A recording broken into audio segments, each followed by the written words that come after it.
heard someone say once that all the choices we make in life are guided by love or fear. Looking back on everything, I can remember a lot of times when I was scared, but for some reason, I haven't been scared of this. I think Bo and Yana realize that I'm dying. That's why they've been spending so much time with me and taking me to all my favorite places. I don't know what a good death is, but they asked me to let them know, so I wouldn't have to suffer until the end.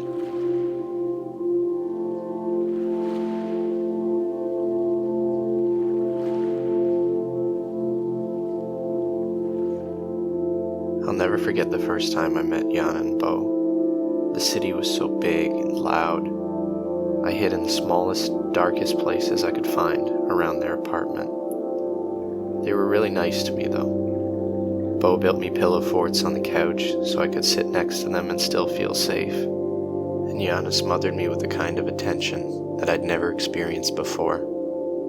Sometimes I peed on their stuff when I was annoyed with them, but they worked really hard to make me feel at home, and little by little, I did. My home was wherever they were. Hi, buddy. You know that we love you?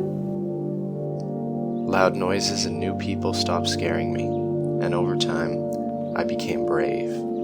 They called me their brave boy. I met all of their friends, and learned to be the life of the party. They always had a seat for me at their dinner table, and their food smelled way better to me anyways. They were so young when we all met. I watched them grow up, and saw their love flourish. I think I had a lot to do with that, thank you very much. We all grew together into a tight little family. There were definitely ups and downs. I always tried to be there for them when they were sad, or angry, or depressed. I would offer them all that I could. My warm body and gentle healing purrs. I always knew when they needed me. I think that was my gift. Helping them through some of those tougher times made our bond grow even stronger. They worked from home, so we spent a lot of time together. Pretty much every waking moment. They had warm spots for me to sleep on their desks, depending on which one I was feeling like that day. And they included me in all of their office antics. There was rarely a dull moment. I think they were really blindsided when I got cancer. It's a word that seemed to affect them very deeply, and it's not something that I really understood. I just wasn't feeling my best anymore.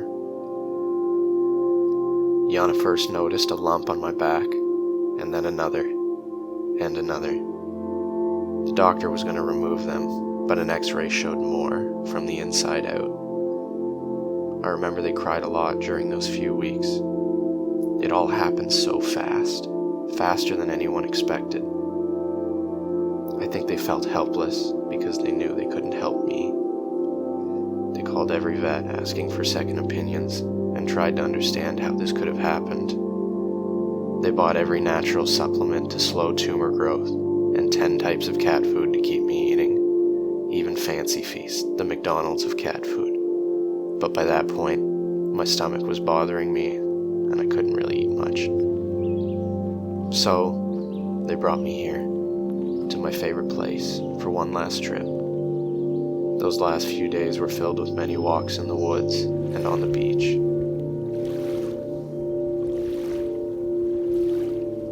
They took me for boat rides, and they let me drink the lake water as the waves rolled over my furry toes. We watched a lot of sunsets together that week.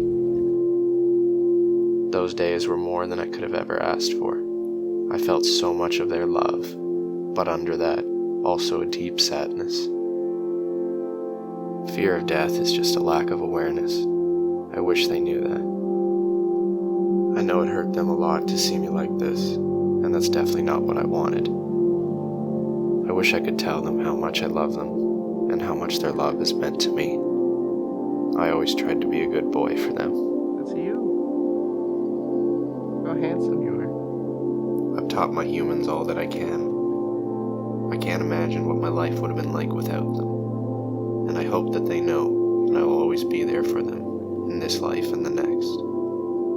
My last piece of advice to them is to remember that nothing in this life is permanent, so never wait to hunt down your dreams. Things might seem scary at times, but most of what we're afraid of is in our own heads.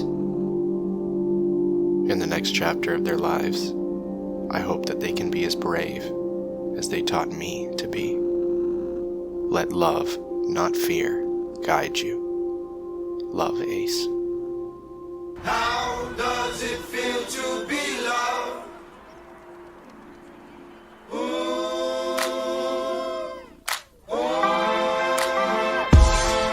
I just landed on this earth today.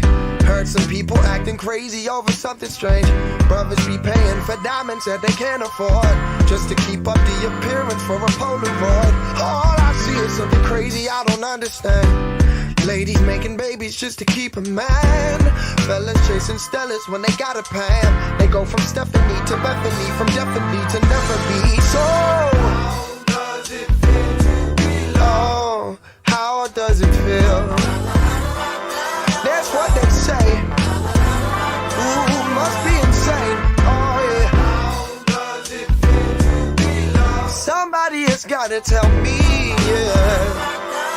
Oh yeah.